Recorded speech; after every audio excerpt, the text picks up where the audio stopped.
White shirts on the pitch, running fast through the night. Every heart beating loud under floodlit sky bright. So to London, stand strong. In the stands they belong. Voices echo like thunder. To the club they sing along. Up in Spurs we arise. Eyes on the prize. Victory in sight with all our might. King's fire in his eyes. Glory's what he seeks. With every goal he flies, rising to new peaks. From the lake to far and wide, with the pride of the fight. On this journey we'll ride, with our passion burning bright. Up in Spurs we arise, eyes on the prize. Victory in sight with all our might.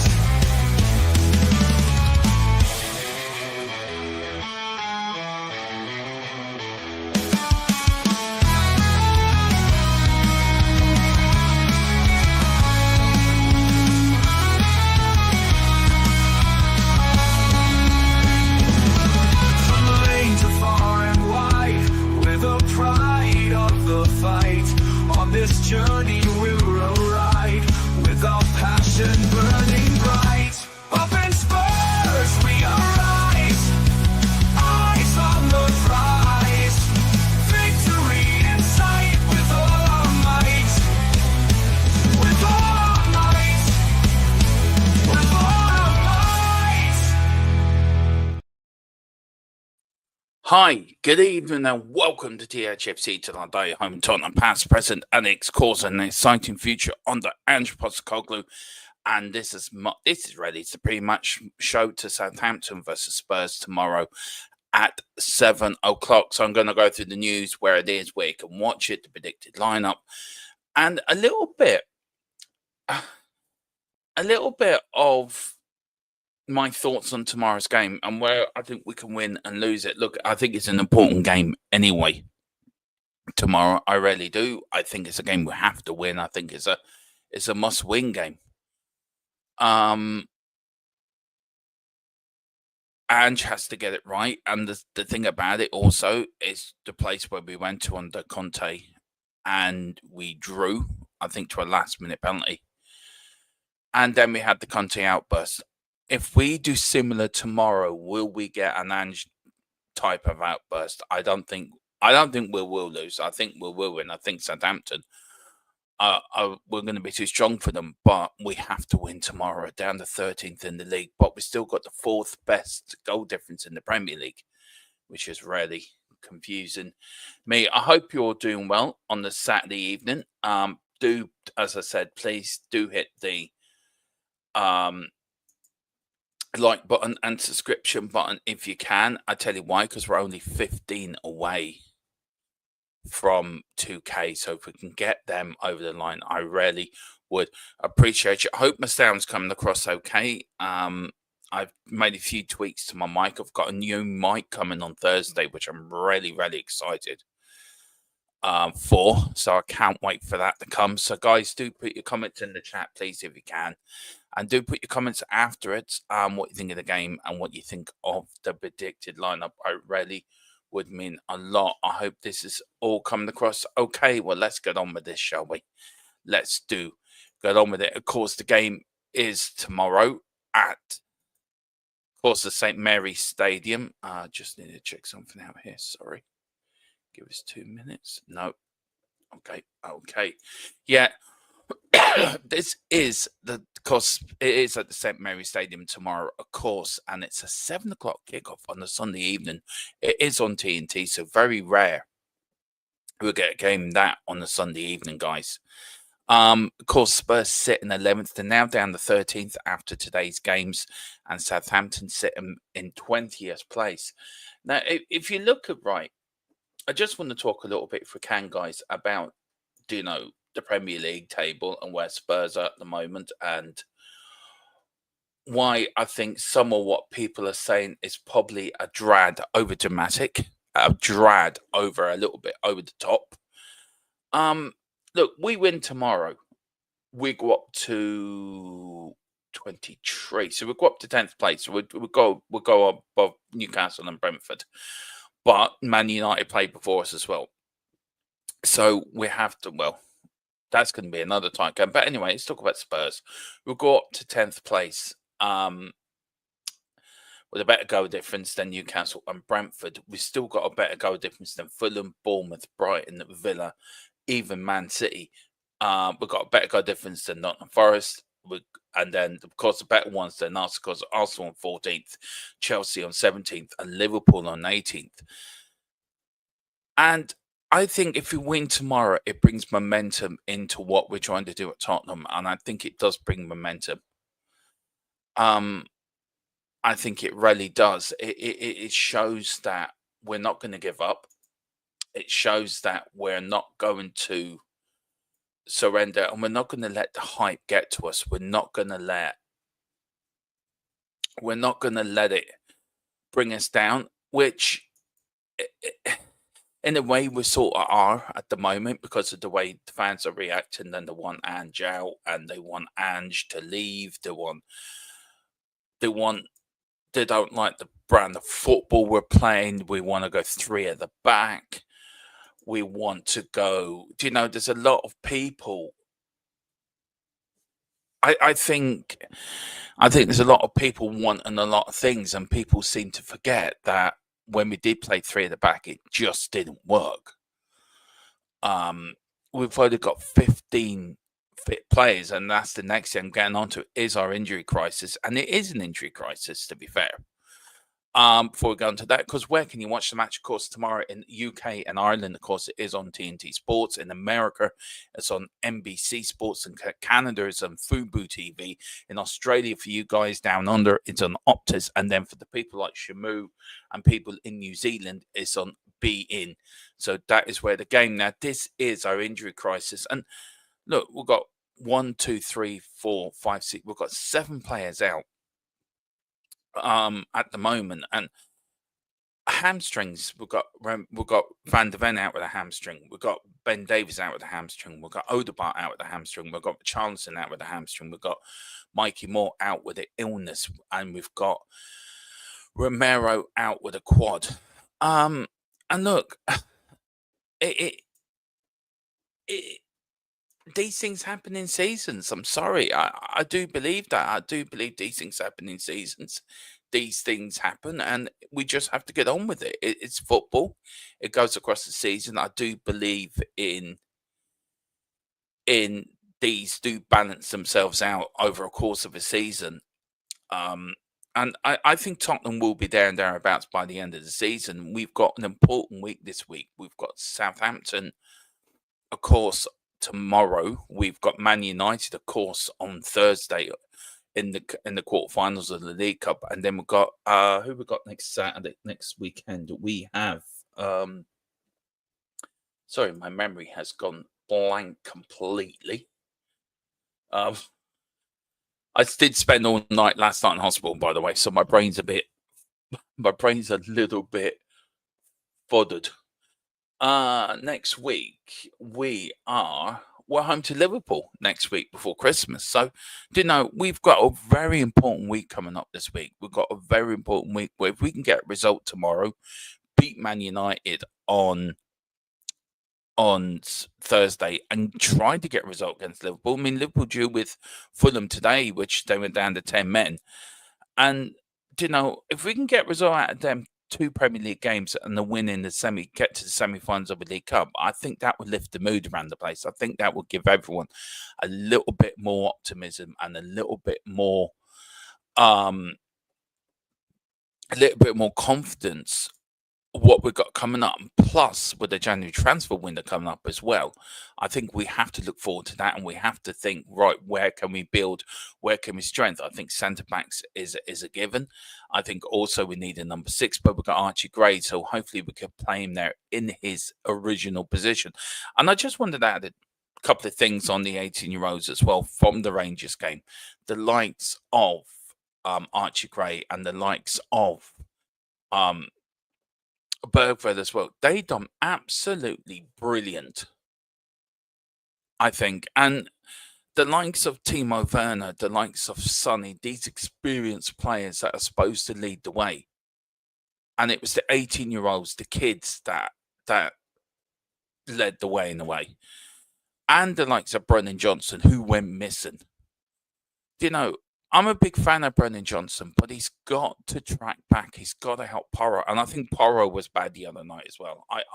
I don't think any senior player, I don't think any one senior player, apart from Fraser Foster, by the way, I think who's been absolutely outstanding since he's came in for Vicario.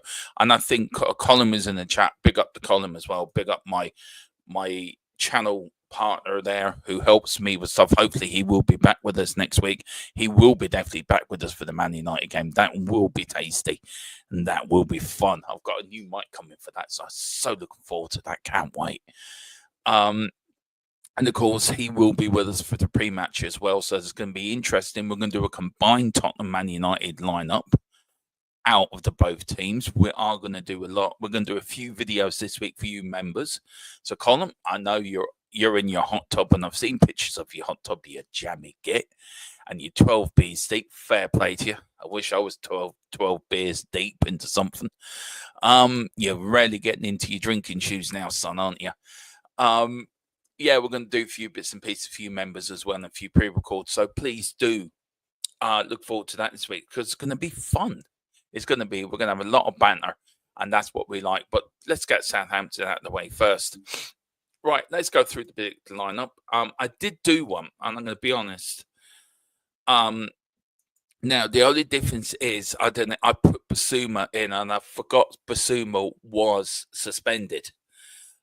So I do apologise. I wonder if people can point out the obvious mistake that Basuma's playing. Basuma, of course, is defended. So what I've done, this is apart from Basuma, I have put Bergville in. So that is the other predicted lineup. Apart from everything else, is for me it is the same.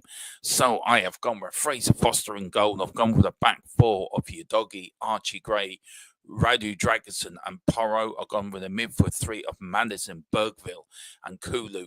And I think Kulu plays better in a number 10 role. Personally, myself, I think he does. I think that's his preferred position. I think that is a position where he goes. Now, the front three, if I could drop Sonny and Johnson, I would. But we haven't got the players there. So, what you could do, you could put Madison in with Sonny. You put Kulu then in with Johnson. And you put Papa Sarr into that midfield tree. So you would have, let's see now, you got Sarr. You haven't got Benny, have you? So he's suspended. You're sort of 15 players. Guys, what would you do in the chat? If you wanted to drop the front side wingers, Sonny and Johnson, who would you put in there? You would put Madison in Sonny's place and put Kulu on the wing. So who would your midfield tree be with Bergville? So let me know in the chat. I really would be interested to know, guys. Really would be. I want to say a big up also to Wayne Bonner. Big up, Mr. Bonner. I hope you're doing well. And Wayne, we must get you on one of these shows over Christmas, man. For a watch along or a pre-match or a post-match, because I'd love to get you insight, because you're very knowledgeable on your Tottenham. You're like me, you've been a fan for a long time. And I would love to get your thoughts, because we've seen it all, haven't we, Wayne? We've seen it, the good, the bad, and the damn well ugly. And I just feel some of these fans that I've heard in the last couple of days, wanting Anjao, wanting it's him alone. And look, I don't think it is. I think the problem lies with Levy. I think the problem lies with John with Lang as well. I think that's where the problem lies. It doesn't lie with the manager. It was something Ben said on We Are Tottenham TV. And I love watching Ben and Sim. I do watch them. So They're sort of the godfather of all our Spurs channels from We Are Tottenham TV. They really are. I've had the pleasure of meeting Ben and Sim a couple of times at Tottenham, and I'll tell you one thing: they are the same on screen as they are off screen. They are really our gentlemen, and I had an opportunity, which I forever will regret to the day I die. I was over with Dave and Jack a couple of years ago for the AC Milan game. I went over for a few days to do some content for the channel. And the day we landed, Dermotron here, doesn't like flying. He cannot stand it. I was shit scared of flying, but I got over it for some reason. I found a way of coping with it. And I had an opportunity to go to the We Are Tottenham TV studio, and I didn't go because I was so anxiety ridden that I wanted to go back home. I didn't want to stay. I was overwhelmed by going into London, which, if you live in Wexford and Riverchapel, is a very small community. It's a very small sort of village. And I used to live in England, so I should have been used to the big London sounds and buses and people hustling and bustling. And I got totally overwhelmed. It's an autistic thing. I didn't realize at the time it was, but looking back at it now, it's a total autistic overload. That's what it was. And I had an opportunity to go with Dave and Jack to the We Are Tottenham TV, and I didn't go. And I kicked myself now because I would have loved to have gone there. But Ben and Sim, absolute gents, the lovely people. Have an awful lot of respect for them. Have an awful lot of respect for their channel, and they really are the godfather to all these Spurs channels. They're the mothership to Dave's channel, and because we sprang off Dave's channel, so really they're the godfather of us Tottenham channels. So big up to Ben Sim. But Ben said it the other night that for the last 18 months we've been in a revolving door of managers. It gets to 18 months and then okay, we'll try a new manager. And I don't think that's the issue. I think the issue is why we're in the mess we're in. I think the issue is one, Lang, for not actually doing his job properly and giving Ange the opportunity to build a squad capable enough and big enough to cope with this sort of shockwaves of injuries and suspensions and all the things that go with football. And secondly, Daniel Levy is the problem because he's the one that has the purse strings. He's the one that doesn't open the revenues and the avenues for the likes of Lang and the recruitment team to supply Ange with a list of players that he thinks are capable of fulfilling what he sees as a football club, as he sees of his way of sort of fulfilling his philosophy, how he sees the game.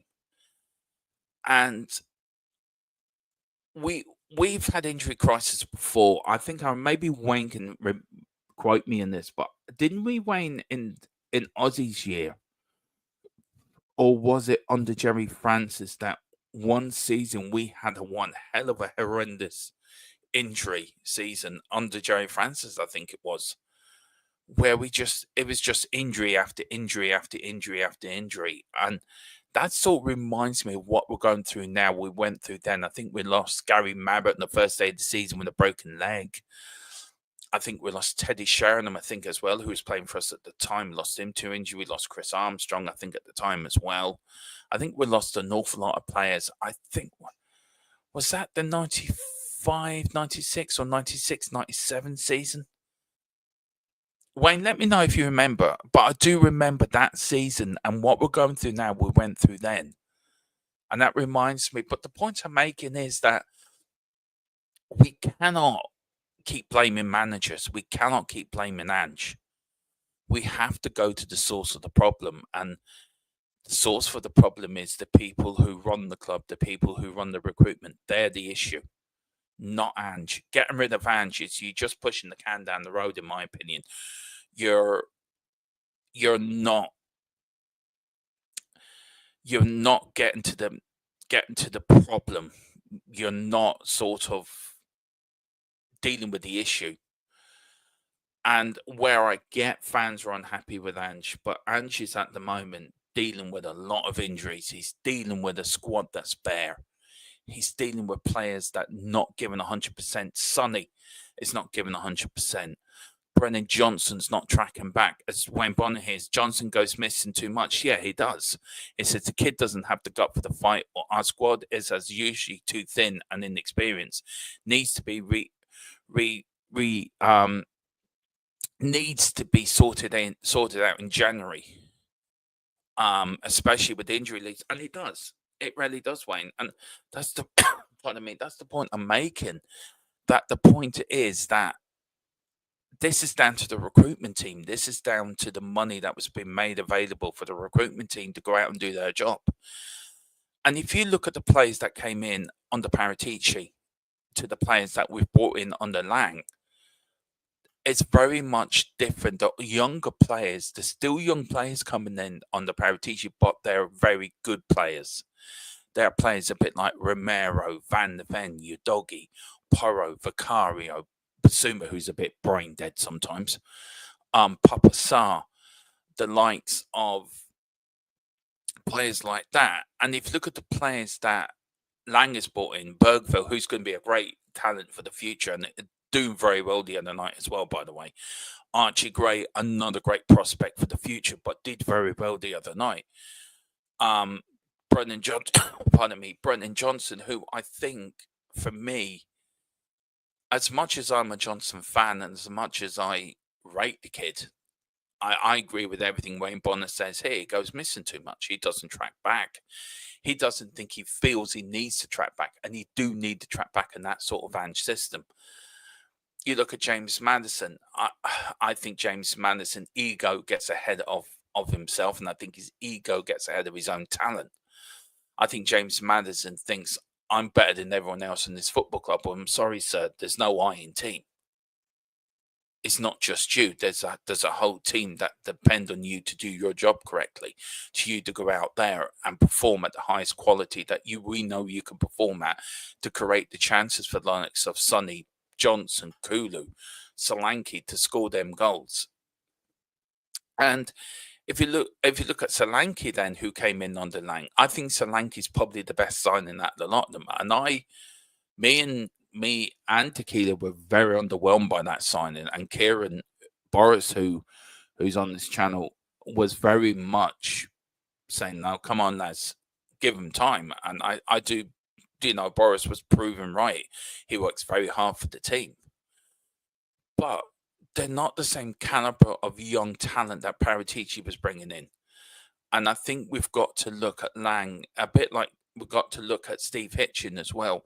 He didn't get the stick he deserved. It was, again, the manager's fault. It was Poch's fault. It was Mourinho's fault. It was Conte's fault. And if you look at the football we were playing as well under Poch, and I think that Poch era we have to put to bed because we're never going to get back there again. We keep looking back on that time was rose-tinted glasses. But where the football was good, we weren't successful. We didn't win anything. So as much as we can look back at the Poch era and think how wonderful that was, we got to look at it in hindsight. We've got to look at it with real eyes that we weren't successful. And Pochettino follows a load of other managers that have played good football but not won us anything. And is that the curse of Levy and Enoch? Is that the curse of the time Steve Hitchen? And I think it is. Tottenham will never be successful while the likes of Levy, Enoch and Lang are at the club. I don't care who you get. I don't care if you get I don't care if you bring in Pep from Man City. Tottenham's not going to win anything until the ownership, until a recruitment team is put into place that can do a job properly, that can back a manager. And this is why I'm so desperate for this takeover, which has gone very quiet at the moment. Hopefully we'll have some news next week. Wanted to go through because I think Daniel Levy, as much as he needs to be praised for the good he's done for the stadium and the facilities and putting us on the financial footing for the first time in our history that we're secure, we've never gone the extra mile. We've never gone that extra yard to think, do you know what, for one season, let's go for it. And I think we had so many chances under Pochettino. The year we finished second in the league to Leicester, that was the season to push on that summer. Well, let's go one better for next season. The year we reached the Champions League final, I think that was another opportunity to, right, let's push on. We've reached the Champions League final. We've got loads of money from that. Let's spend all that Champions League money on players. And we didn't. And I feel even if we lose tomorrow, the noise will be out there for Ange to get the sack. And of course there will be. And I think you look at our position, you look at where we are in the league, you look if we're going to get there's the gap between us and top four is going to grow. I think Levy will have a decision to make. Do I sack the manager now with the transfer window coming up? And if he doesn't believe in Ange, will he back Ange in January? And this is the problem we're having. This is going to be the problem because we cannot keep going on how we're going on. It's just not acceptable. And managers and fans and may have every fan has their own opinion. Every fan has their own view. Every fan has their own uptake on the crisis, I suppose. And we are in the crisis. There's no way of looking at any other different way. We are in the crisis. That it's the manager's fault. Yes, to the point of view, they're correct. It is the manager's fault. It is Ange's fault. Ange picks the team. Ange coaches the team with his coaches. Ange tells the players how to tactically set up. But once them players cross the white line, it's down to the players to fulfill that manager's philosophy, that manager's tactics, that manager's way he wants them to play that game. It's down to the players to fulfill their own potential of tracking back and helping the defense. Defend as a team and attack as a team. To play the Ange way, to fulfill his philosophy of how he wants to see Tottenham Hotspur play. And then it's down to, I think, on top of that, it's down to the board and it's down to the recruitment office to give Ange the right ammunition to fulfill his obligations, to fulfill his philosophy, to fulfill the way his vision of Tottenham. And I don't feel that in all the years I've been following Tottenham, I've never seen a manager vilified as much as Ange Postecoglou has been vilified on social media. By some of our own fan base. I've heard the other day on a channel, I was just flicking through YouTube, and again, I heard something that it's the fans' fault. We're too naive, or we're too I forget the word he used. And I think, again, why is it the fans' fault? We go every game. We pay our money to watch our team play. We give the support to that team. We give our support to Ange Postecoglou. 100%. I do anyway. And I know a lot of fans do anyway. So we've got the best fans in the world. So I really hate and angers me when people come on and say it's the fans' fault and deplete and have a go at the best fan base in the world. We shouldn't have to be accountable for failings of an owner, failings of a recruitment team, failings of players that don't try. And it's our fault. It's the fans' fault. We're to blame. We've got low expectations. It's our fault. It's not our fault. I will never accept that. I will never accept that I'm the problem. We're not the problem. The fan base is far from the problem. The problem lies within the club itself, within the club's DNA, within the club's social being, within the club's sort of bloodstream that flows through that team, that club. It's the way that we are set up. It's the way that we are set up for business. It's the way we're set up to do transfers. It's the way we're set up to help managers succeed. And we don't help managers to succeed. Did we help Mourinho to succeed? No, by sacking him 6 days before a cup final. Because, and I do agree with this, and I'll stand by this. I said it at the time, and I'll stand by it, and I'll die on that hill. I will die on the hill. That Mourinho was sacked because of the Super League.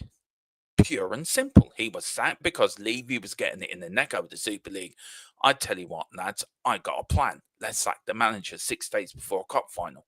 I mean, whoever thought that was a great idea, it's either brain dead or hasn't got a fucking clue about football. We were 6 days away from winning a trophy. And somebody thought in the boardroom, hang on, lads, we've got a bit of problem here, right? We sort of cocked up by going in with the Super League. But I tell you what, if we sack the manager, it takes the flack off us. And all the thing about Mourinho's got sacked. And what worries me, history's going to repeat itself under Ange. Same thing happened with Conte. And look, me and Philip did that Southampton game. I was talking to Philip actually today or yesterday about it, or the day before we were talking about Southampton game. Maybe Philip put it in the chat. I can't remember, was it yesterday or today or the day before? A couple of days anyway, we were talking about it. And I remember at the time we both did, we were so frustrated with them getting a last minute penalty and equalising. And the biggest memory from that game was we came out for the second half, and I remember Højbjerg. I said it to Philip at the time. Look at Højbjerg in the changing room, in the tunnel, right, talking to the players, talking to a group of players. I forget who they were. Say to them, we've got to be tight. We've got to be compact. Southampton are going to come at us. What happened? 60 seconds after the game we started, they equalised. And then they score a last minute penalty, and you have the whole Conte sort of outburst. And I think that was more out of frustration. Looking back on it now, I think it was more frustration of where he was going, what the club. And again, that's another manager who was successful everywhere he went, wasn't backed. So these people that think Ange is the problem, Ange is the issue, I think they need to look at the bigger picture. And the bigger picture is the people that own the football club and the recruitment team. And I tell you one damn thing for sure, as there's blood gone through my veins, as I sit here doing this live show now to you guys, and I stream this now, us the fans are not the fucking problem. I am sick to death of hearing that's the fans. We're the problem. We have low expectations. We have this, we have that. I don't have low expectations. I want us to win every game. I get really upset and frustrated when we don't win. I'm a nightmare when we don't win. I hate losing. But I look at the bigger picture and think, hang on a minute, is the manager getting all the support he needs? And the answer to that is no. He's a manager with one. Colin said it to me the other day, and I actually agree with the way he put it. He said Ange's the manager with one arm tied behind his back, and that's what I think. I'm sorry for the rant. I'm sorry about going on. What was in my head, it had to come out, and that's how I feel. Big up to Wayne Bonner. No options to drop anyone yet with that predicted lineup. I know, man. Too threadbare it is, and it's very difficult. Who you put into that midfield three, because Sonny and Johnson were nowhere near it. And two of the substitutions happened against Rangers. We could have lost that game. And again, Fraser Foster. I mean, man, what a season he's having. That man deserves a lot of credit, and he's been fantastic. Absolutely great. And everyone's slagging him off to begin with.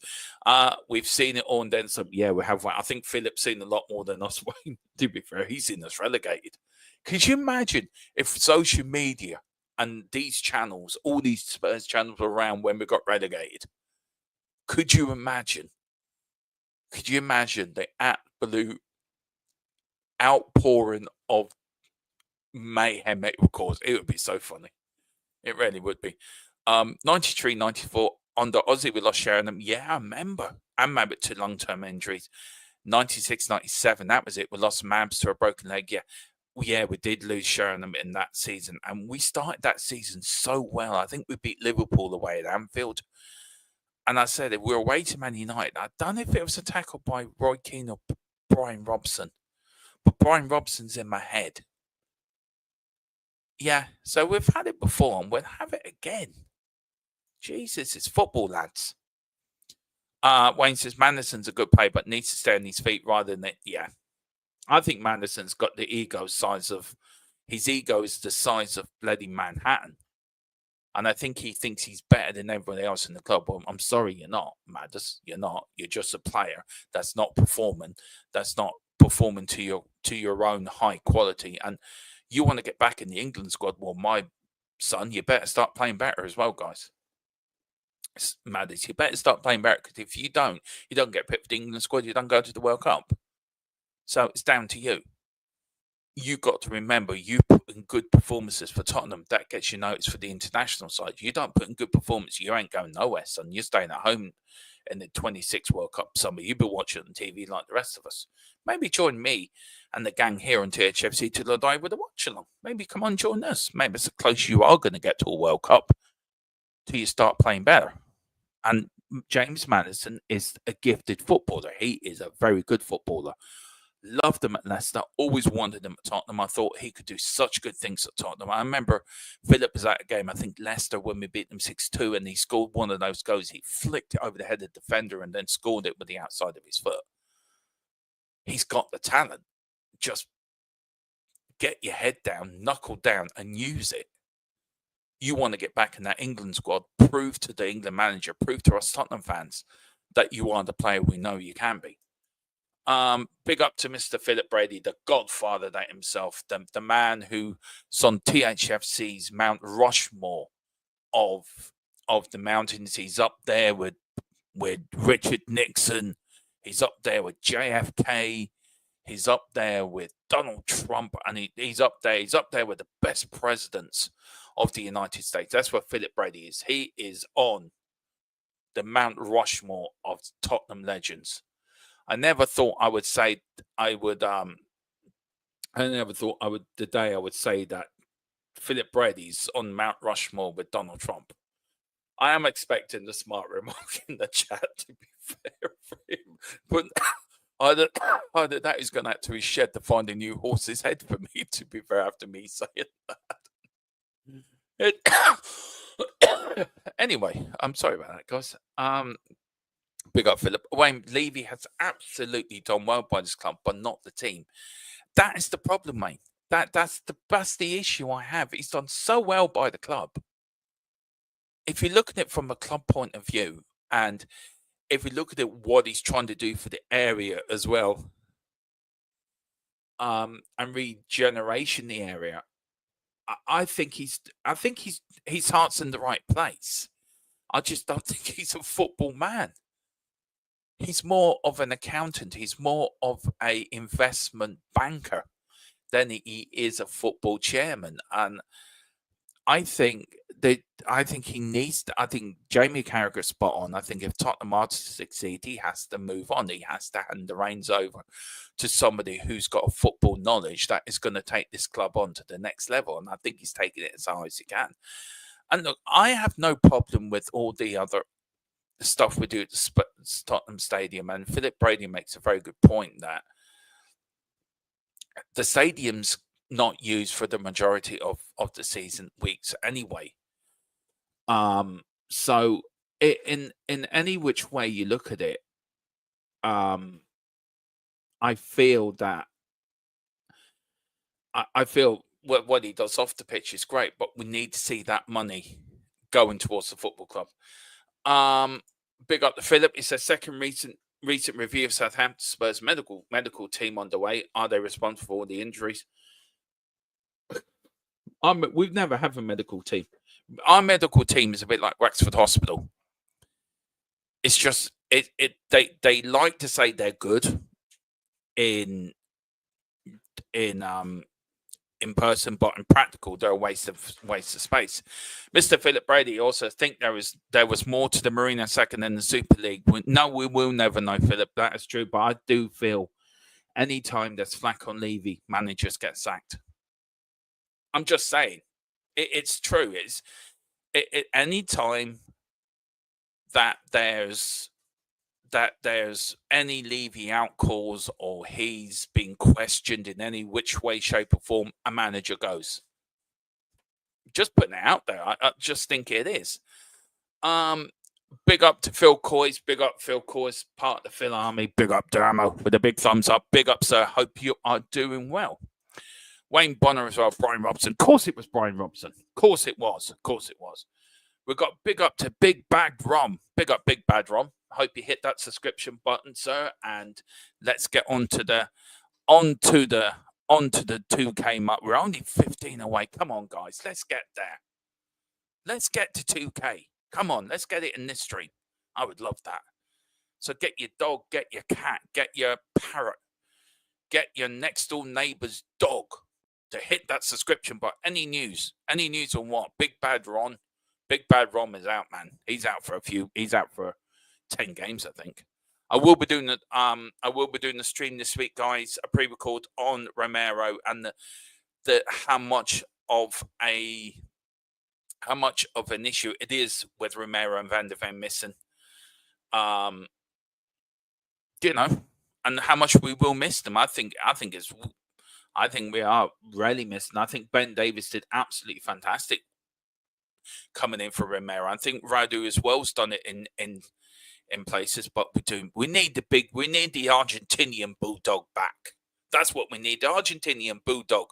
When he sees Cucurella runs away in tears because he's scared he's going to lose his hair. Romero's the type of player, right? He reminds me of a little Jack Russell, right? Who's always at your ankles all the time. That's Romero. He's the Argentinian Jack Russell, the Argentinian bulldog.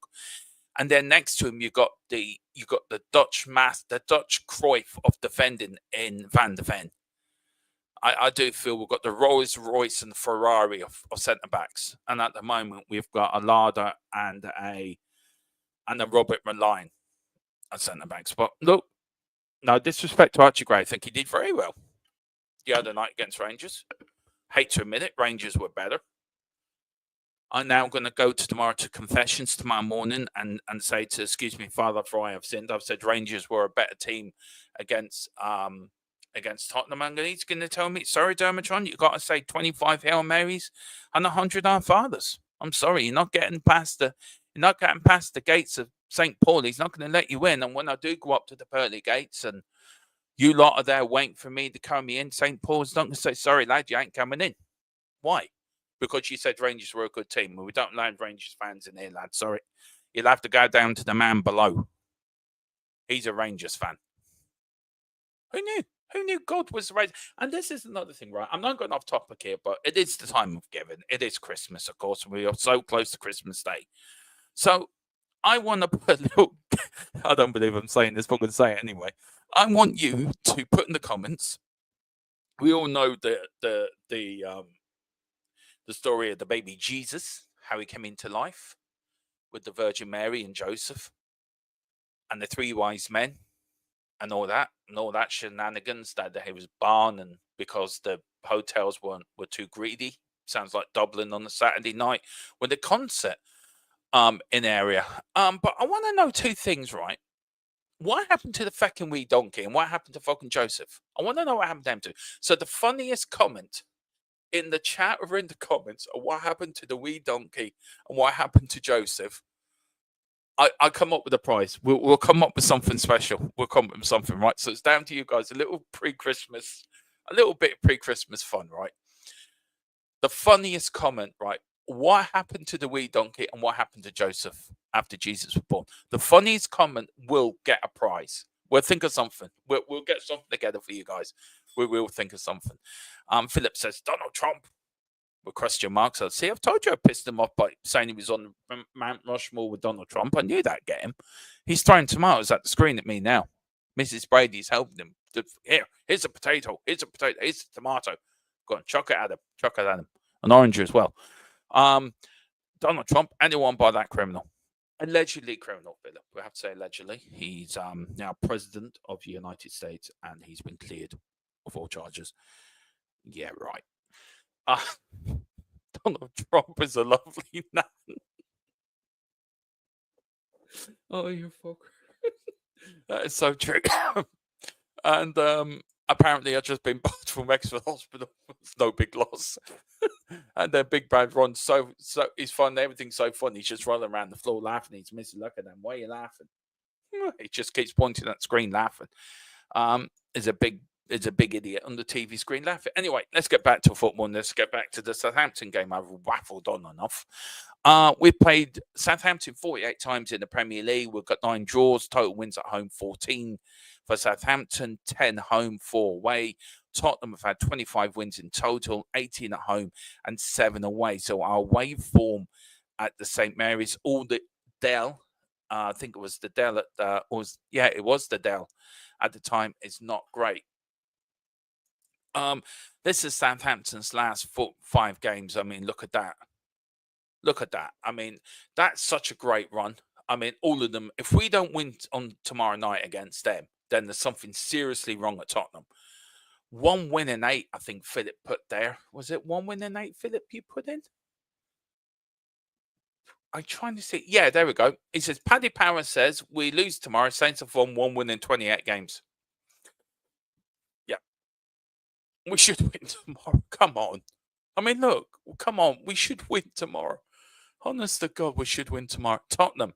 We are not much better either, by the way. Look at us. We're woeful. 1 win out of our last 5. We beat Man City 4-0 and for the pieces think we won the league. But you look after that. Fulham, we should have won. Bournemouth, we should have won. And Chelsea, we should have won. Took our chances, we should have won. But we didn't take our chances, so we didn't win. So we need to stop the rot tomorrow. Tomorrow has to be a win. Recent meetings, of course, for us was 3-3. That was the game Conte lost these marbles and 3 toys out the pram. But that was 3-3. We did beat them in the beginning of the season 4-1 at the Tottenham Hotspur Stadium. We lost to them 3-2 on the 9th of February 2022. We drew 1-1 with them at St. Mary's Stadium. And bless you. And we drew beat them 2-1 at the Tottenham Hotspur Stadium as well on the 21st of April 2021.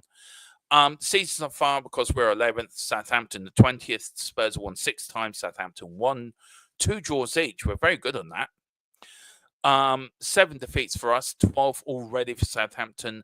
Average goals scored per match, 2.01 for Spurs, 0.73 for Southampton. Average goals conceded per match, 1.27 for Spurs, 2.07 for Southampton. 3 clean sheets for us. Woohoo! 1 for Southampton. That says everything. Chances created per match, 2.6 for pardon my throat. 2.6 for Spurs, 1.33 for Southampton. Biggest win of the season for Southampton was a 1-0 win against Everton, who did very well today, by the way, against Arsenal, getting that 0-0 draw. Fair play to them. Good result for Everton today, by the way. Our biggest result was stuffing Everton 4-0. Worst defeat, 5-1 versus Chelsea. Our worst defeat was 4-3 versus Chelsea. Still can't believe we lost that game. Now, Ange, a little bit of what he said in the press conference. Look at him there, very angry, and so he might be. Ange, he says, I've got no time for that sort of stuff here anymore. He's talking about... Pardon me. Dude, pardon me, sir. Ange asked the question about, did he feel that Werner got hurt by the criticism? And I thought what he answered here was absolutely brilliant. I have to say, this is why I love Ange, and this is why I think he's great. Yeah, he is fuming, Big Bad Ron. He's not a happy camper at the moment. Anyway, Ange says, I've got no time for that sort of stuff anymore. We're in a fight here. Collectively, we're in a fight. And he was right about that. We are in a fight. I'm not going to go around and worry about people's bruises. Exactly. Why should we? They should be big enough to play for us instead of seeing about like James Maddison. As I was saying about him, his ego is bigger than the club, I think. This football club, we want to achieve things and be successful down to the bare bones in players. If there's somebody in the dressing room who is fit, able to contribute, but who feels he needs something extra in this moment, he's probably not the right type.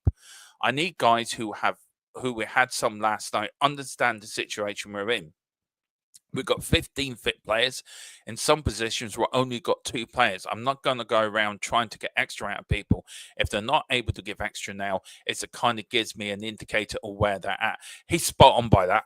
He's spot on by that. I think this goes to all players, I think, in the Premier League. Not all of them, but a majority of them. They're overpaid, over-pampered prima donnas. That's what they are.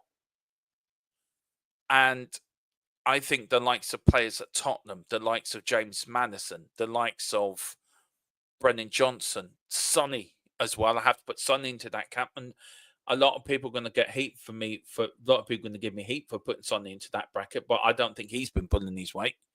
Either he's been injured or something's going on not there. Ange needs to find out what the problem is. You look at James Maddison, doesn't try, comes out, thinks he's better than everyone else. But you look at the likes of Lucas Bergville, you look at the likes of Archie Gray, you look at the likes of Fraser Foster, you look at the likes of Papa Sarr, I suppose, in a way. Even Bissouma, as brain dead as he was against Chelsea, I think his heart's in the right place. And I think he tries. I just think his knowledge and his football brain does not connect to his feet. I think there's a bit of a disconnection sometimes. You look at Ben Davis. He's done well when he come in. Even Rudu Dragson. And believe me, he's had some stinkers. His heart's in the right place. But you look at the bigger players, Kulu as well. I think Kulu's been player of the season so far for me. But you look at the other players and you look at the players that have not performed, that have not, and Solanke as well. Sorry, I want to add that to one of the players that tries. You look at the players that are supposed to be up there and they're not trying. And they think they have a God-given right just to be there. And I think Ange is now finding who players are up for the fight, which players will play under him. And I feel there will be a bit of a clear out in the summer. Yes, we got injuries. Yes, we've been there before. Yes, we've had problems at Spurs before. Try playing under a situation where the club may go bang at any time. And I keep referring back to that. That's my reference point. That's my point where that's playing under the pressure. You're playing under severe pressure of a club that could go out of business. That's pressure. And pressure affects players in different ways. And maybe some of these players that have got these big egos don't like playing under pressure. Maybe Conte was right by that. Maybe Conte was right when he says these players like it easy. And maybe Ange is getting to that point where he's seeing that for himself now. Everything's hunky-dory while you're winning. But it's when you're losing and you're not in great form and you're struggling for form, you're struggling to get results, you're struggling to put wins together. That's when you find out who your players are. That's when you find out who you can trust. That's when you find out who's going to get in the trenches with you and fight the good fight. And I feel some of these players at Tottenham don't want to fight the good fight. They want to take the easy option. And I really hope Brennan Johnson proves me wrong because I love Brennan Johnson as a player. I really do. And I really am one of his biggest fans. And I really believe he has the talent to reach the very top. I really do believe that. But he's not proven his heart's in it. He's not proven to me that he's up for the fight. And too many players we're carrying too many players at the moment where every player should be bounded together in some galvanizing way of we can do this. Come on, let's get this win for the players that are injured. Let's get these wins for the traveling fans that have paid their hard-earned money to follow us everywhere. Let's give this for the managers, put their trust in us to go out there and do a job. And I feel that some of the players are letting Ange down. And they need to take a look at themselves in the mirror and ask them the simple question, am I up for this fight? If the answer is no, then I think you need to go somewhere else. If the answer is yes, then fine. Put up a fight. Mourinho said it perfectly in the documentary. I'm way past the watershed, so I am going to say it. We need to be a bunch of bastards. We're not. We're a bunch of some of them players are a bunch of weak mentality of not wanting to fight. We've got to be bastards out there. We've got to be like wolves looking to take down a sheep or animal for meat, like the tigers do in Africa, like the wolves do. Wild wolves. We've got to be them. We've got to be growling. We've got to be snarling. We've got to be, we've got to be in that dressing room. We've got to be in that tunnel, looking at the other players. You're dead on that pitch. I'm going to beat you. Instead of high-fiving each other and hugging each other. How about a bit like Roy Keane and the Man? That's why Man United was so successful. That's why the Liverpool teams of the 70s were successful. That is why the Arsene Wenger teams in the early years were successful. That is why Brian Clough's teams were successful, because they played like bastards. On that football pitch for the 90 minutes, they were proper bastards. That's what they were. They gave it all. They gave no quarter. They put a tackle in. You tackle him, I'm going to tackle you back twice as bad. Man United under Roy Keane as captain, he led his team by that example. You're on that football pitch. You're playing for the badge. You're playing for the fans. I'm sorry to say, too many players at Tottenham Hotspur are playing for themselves. I couldn't give a toss about the badge. Couldn't give a toss about the fans. Couldn't toss about the manager. They're just playing for their own skin. And for me, it's not good enough. It really isn't good enough. This, of course, is the table. Yeah, I was putting together this pre-record quickly, and I sort of added both PDFs together. A lot more is about the Rangers game. I don't really want to talk about that because Rangers. I don't really want to talk about Rangers. I would like to get to heaven one day. I don't want to not get in under a technicality to say Paul is a Celtic fan and he holds it against me. What we got to? We've got Shamu Vandivoo. Big up Shamu. Says, what are FIFA doing? Put Albania and Serbia in the same quality. I know. Look, I'm going to do a stream on that, a pre-record on that next week on the World Cup draw as well. That was on Friday. We're going to go through England, go through the whole home nations and Republic of Ireland's group as well, which we are going to qualify, and we're going to get to the World Cup. Philip, get your passport ready. We're heading to Canada, America, and Mexico. Pick up League champion, latest odds, and next door Southampton manager Andy Woodman's as let us know. Boris, big up Boris, the Stick Junior. Some say that he's at home plotting Angie's revenge on Southampton. Some also say he could be the head of the medical department at Tottenham Hotspur. All we know he's called Stick Junior. Boris says, I have the feeling Yang will somehow end up being even better than Johnson could ever be. Do you know what, Boris? You could be right there, sir. Big bad Ron. It is to be expected, he says, with the last transfer window, with all those kids who are not ready to make a difference. We need more ready-made quality. I could not agree more, sir. Absolutely. Mr. Brady, the Godfather, 15 fit players. Bench will be full of kids. Yeah, it will be. And you as well. Apparently, Philip, I'm just going to call you tomorrow, so you better get your boots and lace up and be ready. Big Ron again is on the floor, whirling around like a hyena. Just because he just is, and his missus looking at him while he laughing, just keeps pointing to the screen. I must make people laugh. Philip Brady, but for this starting Sunday, I think he will. Philip, I think he was ill. That's why he didn't start against Rangers, but he has to start tomorrow. I agree with you. Big bad Ron, 100% too many inconsistent average players who lose the ball and too much when the chips are down. Could not agree more, man. He says we need more players like Kulu with a fight in them. Exactly.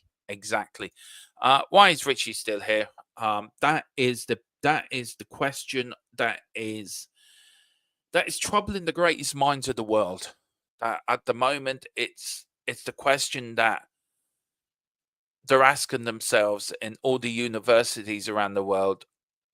The quantum physics of Richie still being at Spurs. I don't think we'll ever know. It's a bit like, is there anyone else out there? It goes a bit like the Loch Ness Monster as well. I think that goes along with it. I think that goes into that bracket of The conspiracy theory is Richie really a fit player? I think it goes into that sort of bracket. But good point. We need 2 fight dynamic wing. Yeah, I could do it. We do, and we don't. And because we didn't buy enough in the summer, and it's coming back to bite us in the arse. Yes, we are too soft as a team. We need more fire in the squad to push more. Look, I remember the 80s and the players in the 80s: Graham Roberts, Paul Miller, Ozzy Ardiles, Steve Perriman, Tony Galvin, Steve Archibald, Garth Crooks, Glenn Hoddle, Mickey Hazard. All would put the foot in. Philip could probably go back to the Heat, and also Wilton as well, and Peter Ram go back to earlier than that, the 70s, the 60s, even the 50s, where players were men, and if you weren't good enough, then you didn't make it. We've got, is that an AI? Yeah, it is. I found it a long while ago, and I just keep adding it to some thumbnails. I love it. It makes me funny. Daniel Levy needs to stop using that. I love that. Yeah. If he has, he's got a lot of players stuck at Holyhead at the moment that isn't getting through. Donald Trump would probably try and sell the World Cup trophy to them. You can quite imagine, couldn't you? Probably. I know you're not, man. It's only a joke.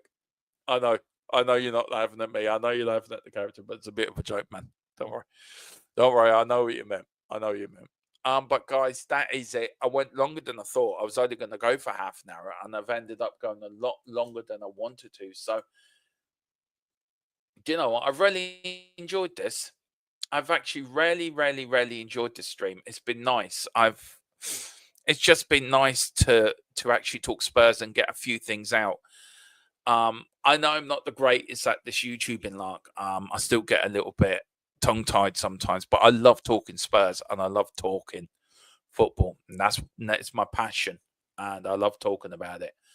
But guys, that is it. We are back tomorrow, of course, at 6:15 with Tottenham Team Talks, and of course at 6:45 we got the watch along. Join us here live here on THFC till the die. Tottenham Team Talks, if nobody knows, is a show where we go over the build up to the game. We sort of look into the lineup, why Tottenham have taken that decision. We try to look into a little bit of tactics as well. It's an evolving show that will be better for next season. And then, of course, we've got the greatest show on earth, which is Dermatron doing the watch along. And my commentary has been saying, it's getting a lot of compliments from my commentary. I do take inspiration a bit from Barry Davis, John Watson, and Jonathan Pearce. You know, that's why I take, they're my heroes commentary-wise, and they're my inspiration. So that's how I try to model myself on. A bit of all three. And I enjoy it. So join me for the watch art, and then on Monday we've got the post-match show. Then Tuesday I'm having the day off.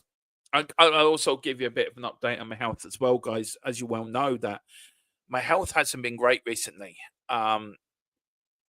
I was in hospital last night because of my back and my breathing. My back has got worse. And I still can't get rid of this infection that I've had for the last sort of 5 weeks. It's living with me like an annoying next door neighbor that you want to get rid of, but you can't. So I'm on more antibiotics and more steroids, but I've been told to take a day off. So Tuesday I will be off. And then we're back Wednesday with the pre-match. So Thursday we've got all the match day stuff. Friday we've got, I think, a pre-record. We're going to do a pre-record of match thoughts for Friday, and then Saturday we are back for the pre-match, and then Sunday, of course, all your match day stuff as well before Christmas. We are on Christmas Eve early. We're off Christmas Day, but don't worry, guys. We are back St. Stephen's Day. And then we are back after that with a few watch-alongs as well. We're going to do a lot of stuff over on Big Up as well. Match Day Magic, if you can come over to Big Up as well and find us over there. We're doing a lot of the match day stuff. We're going to do some stuff over Christmas as well. Between Tottenham games, we're going to do a show on our 2024 season review. So far, we're going to do player ratings as well. And also, before the transfer window starts, we're going to do a show on transfer, or who do we need to buy, who do we need to sell, where do we need to improve, and also if Vanch is still here as manager, we're going to rate Ange's first sort of 18 and a bit months in charge at Spurs and go through the good, the bad, and the ugly of him being in charge. Well, it is all good because he's the greatest manager in the world. Thank you so much, Philip. Very kind of you. And look, I couldn't do this without the likes of Philip Brady, who restarted this channel for me back in the day, a couple of years ago, him and Ellie. We took it to a point. Philip then sadly retired. Well, he's gone part-time because he's a godfather. He just has too much horses' heads to find. I'm really going to get it in the neck from him someday for this. But like the likes of Colin, Tequila, Carl, and Boris that have come into the team as well. I couldn't do it without them guys. So thank you all very much. And I can't do it without you. The people who subscribe, the people who watch these shows, the people that like, the people that put comments in the comment section, the people that join me when I do live shows. I couldn't do this without you. This is what keeps me going. So, guys, thank you. And let's get to 2K before Christmas. It really would mean a hell of a lot to all of us if we can get to 2K. And then I want to get to 3K before next Christmas. That is my aim. I want to go up every 1,000 every year. That is my job. Right. Thank you so much. Back tomorrow at 6:15. I'm on Dave's, I think, before that. I don't know what time. I will put it into the community section when I'm on Dave's. And then, of course, here 6:15. Team Talk, 7:15 watch along. And then we're doing a post-match show at 9:30 as well. So we're going to be busy tomorrow. So whatever we do, please like and subscribe. Come on, you Spurs. In Big Andrew Trust, we never stop. Let's beat Southampton. Come on. We can get a win tomorrow, guys, and start the week with a good step in the right direction. We are in Andrew Trust. Come on, you Spurs.